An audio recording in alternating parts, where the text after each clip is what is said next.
As an in-depth review as it normally is. Normally we go for like an entire hour talking about all this stuff. This is going to be a very quick review. Just kind of wanting to get my initial thoughts off. I don't even think we're going to do a spoiler review. It's going to be just kind of right off the dome. Kind of. It's been a while since we've done reviews, so just give me a second while I'm, easing on back into the program here. So just give me a second. And yeah, we got about 10 seconds before ads stop, and we'll be back to start the review. All right, three, two, one. Hey, everybody, welcome back to the LuckyDog Podcast. This is your host, Elias Rouse. This podcast about EliasRouseMedia.com. Photo, video, digital media production. It's been a while since we've been on the cast, but we ended up getting a movie pass. We came back. We want to come back strong with a little bit more reliable on the reviews. We want to provide you with some, a little bit of insight on what we're looking at from these movies. Did we like it? Did we love it? That type of thing. I'm not 100% sure if we're gonna have time to do the full spoiler review, so we're just gonna kind of go right off the cuff. So, as usual, the good, the bad, the ugly. Let's begin. Weapons by Zach Kreger, the guy that made the director from Barbarian. This has got a stacked cast. It's got Gardner, Brolin. It's got Benedict Wong. It's got my boy. What's it? From Solo, Alden Ehrenreich. We got Austin Adams, new guy coming in. A lot of big. Was it Amy Magdalene, I believe. Got a lot of big names coming in, and it's pretty stacked cast. So, right off the bat, looking at the trailer, I didn't look at the trailer before we did all the, went in there. All I saw was like a couple of different shots. Maybe I saw a couple of different, posters and whatnot. Didn't see too much going into this, but so the less you know, the better, in my opinion. But there are a few things about this movie that I think I could kind of give you a little bit of insight in that could kind of reframe what kind of movie you're going into just to prepare you for. So the good, the bad, the ugly, yeah, I think the direction, the look, the feel, it's all working on very high cylinders. I'm loving that type of part of it. Sorry, you're probably hearing my dog Tommy right now. He's getting a little crazy in the background. Take it easy, brother.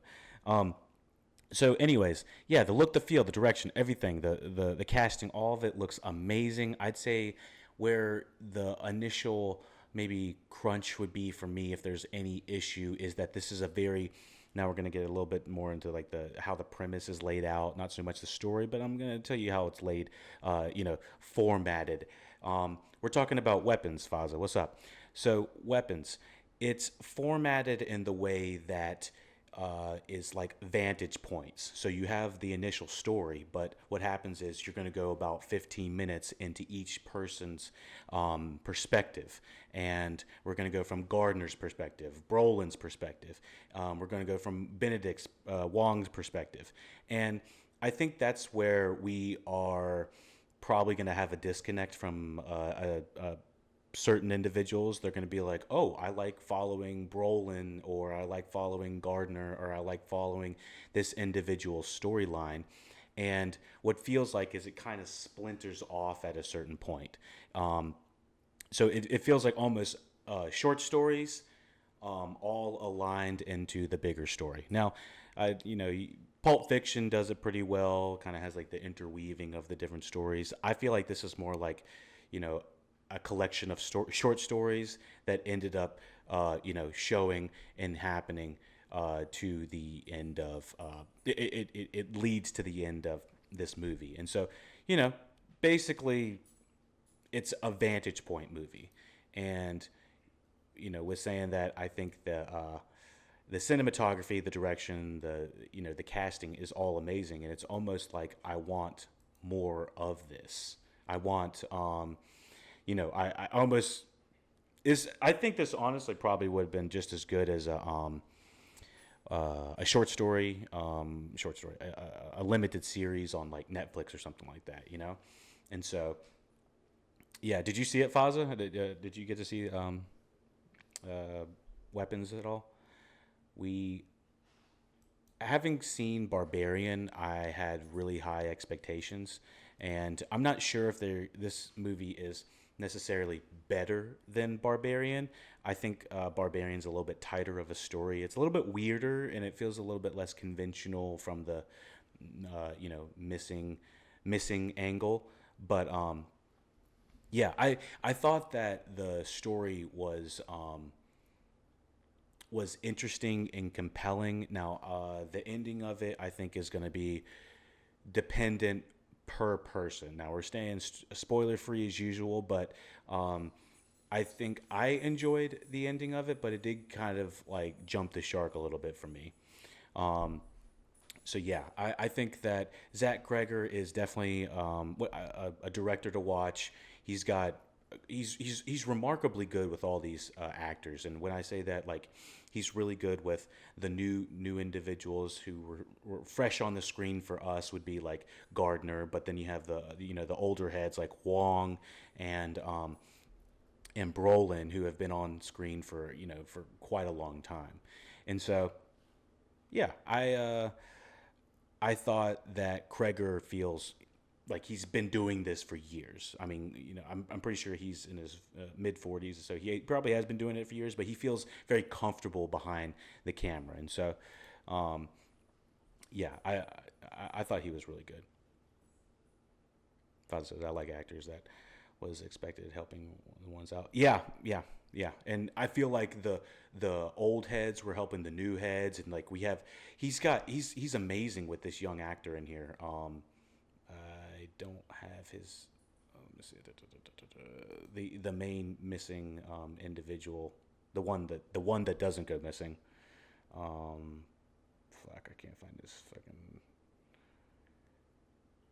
Anyways, it's the one kid that doesn't go missing. I forgot his name. I think his name would be Austin.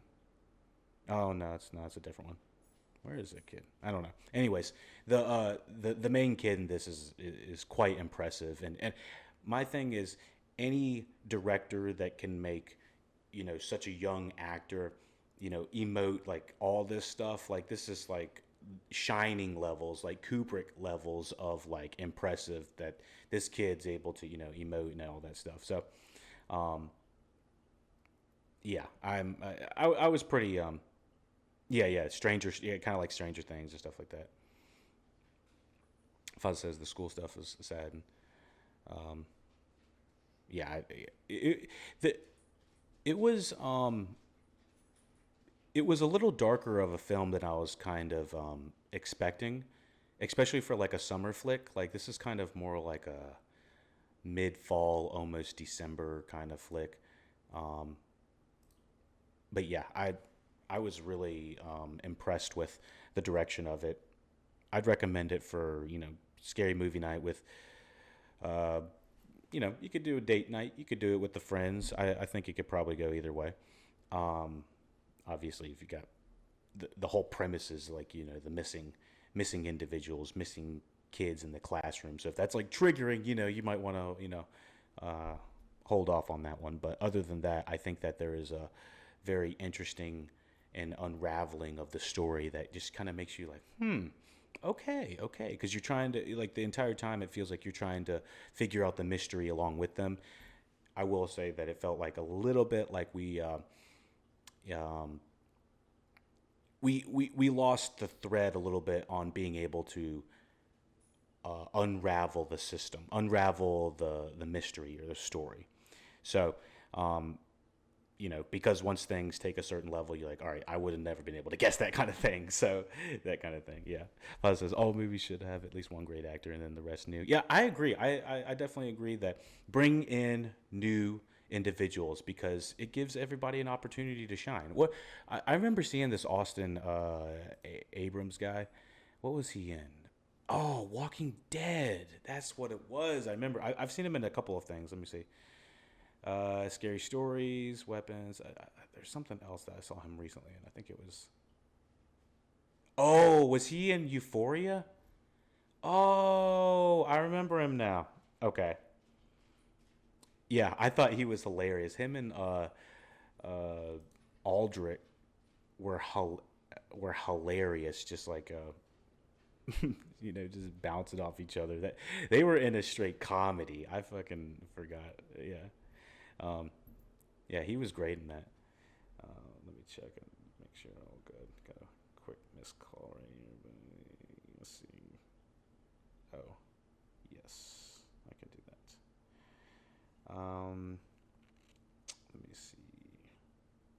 Okay, so yeah, yeah, Weapons 7 out of 10. You already know I would recommend it. It's probably right under Barbarian for me. I really liked Barbarian, just the originality and how crazy it got. I felt like Weapons kind of fit the more studio formula. Like, all right, now Weapons is possibly his new franchise. I'm hearing that they want to possibly do like a prequel with some of the main characters in this. People that have seen the Weapons already probably already knew who they want to do the prequel of. Honestly, Weapons, in my opinion, is not the right name for this. I felt like it was a kind of an obtuse sideways. I would love to see the different names that they had for this, because Weapons probably would have been the 12th, probably would have been the 12th title that I would have given this. Um, it just, I understand the thinking of it, but it felt like I had to do so many leaps of logic, and I'm just like, from a marketing perspective, I don't think I would have gone with the title Weapons. And I guarantee you that Kreger probably named this something completely different, and I bet it would probably better named that. I would like to hear. I'm sure with this next movie, he's going to have a lot more say and a lot more pull with what he's going to be able to do marketing wise. So I'm excited to see. Yeah. Uh, I didn't get why they brought it out now. This gives me Halloween feeling. Yeah, I definitely. Yeah, it definitely feels like it's a few months early. I think this actually probably would have been a really good fall, September, October movie. It's okay though. Maybe it'll stay in theaters long enough that it'll start reviving into the spooky season.